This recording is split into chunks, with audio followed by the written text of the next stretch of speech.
Assalamualaikum warahmatullahi wabarakatuh. Saya Nur Amira Farisha Zakaria, Kru TV Al-Hikmah Sekolah Menengah Agama Marang. Pada hari ini, Sekolah Menengah Agama Marang mengadakan program Never Give Up SPM pada tahun 2025 yang berlangsung pada pukul 8 pagi di Dewan Al-Hikmah. Jom sama-sama kita saksikan.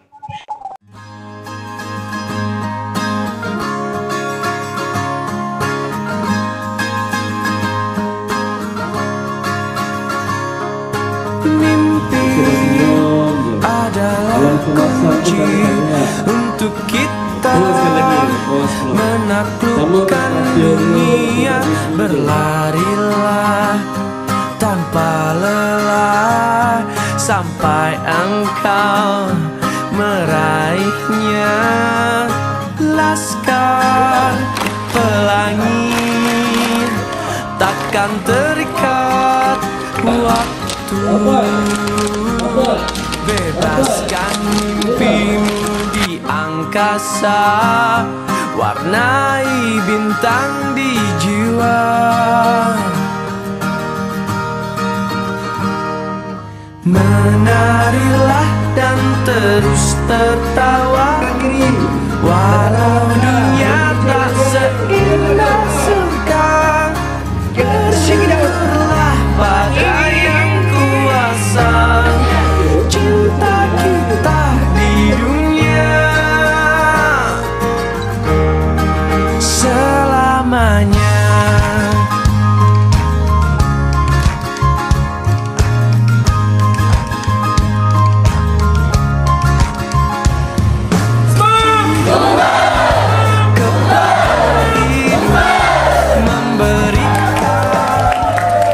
Saya Nur Amira Farisha Zakaria, Kru TV Al-Hikmah Sekolah Menengah Agama Marang. Bersama saya, Syira Maisarah, calon SPM pada tahun 2025. Bolehkah saya tanya soalan? Boleh, silakan. Bolehkah anda kongsi apakah anda dapat pada hari ini? Ya, berdasarkan program hari ini iaitu Never Give Up SPM 2025, apa yang saya dapat belajar hari ini ialah cara ataupun alternatif baharu untuk ubah pada mindset kita ni kepada mindset belajar, mindset study, di mana ada 3 perkara penting di situ, iaitu fokus, strategi dan teamwork. Benda tu adalah faktor ataupun asas utama lah.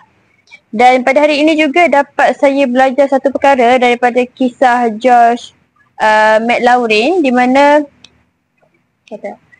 seorang lelaki berkulit hitam pertama yang diterima di sebuah universiti berkulit putih, di mana yang dapat saya belajar daripada kisah tu ialah dia percaya pada diri dia dan dia tidak menjadikan cemburuan orang lain tu sebagai pematah semangat untuk elakkan diri dia pada berjaya. Dan dia seorang yang tidak pernah berputus asa. Jadi apa yang saya dapat dari situ ialah untuk saya kekalkan keyakinan diri saya dan memberanikan, cuba untuk applykan sifat keberanian dan sifat untuk tidak berputus asa. Itu yang saya dapat belajar hari ini, dan sebenarnya banyak lagi, cuma ini antara yang saya boleh kongsikan pada hari ini. Terima kasih.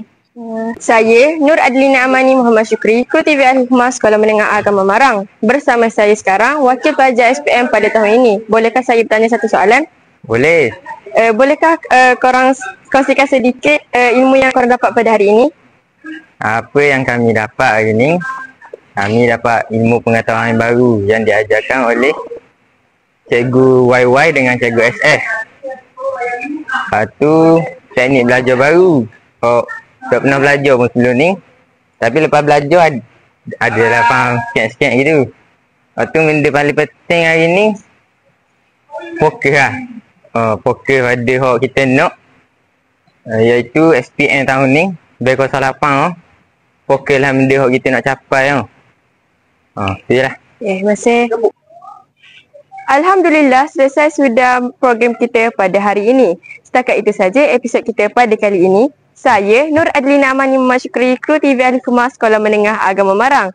TV Al-Hikmah, saluran penjana transformasi anda. Apa yang baru dalam channel ni, jangan lupa Klik button subscribe, klik bell button dan jangan lupa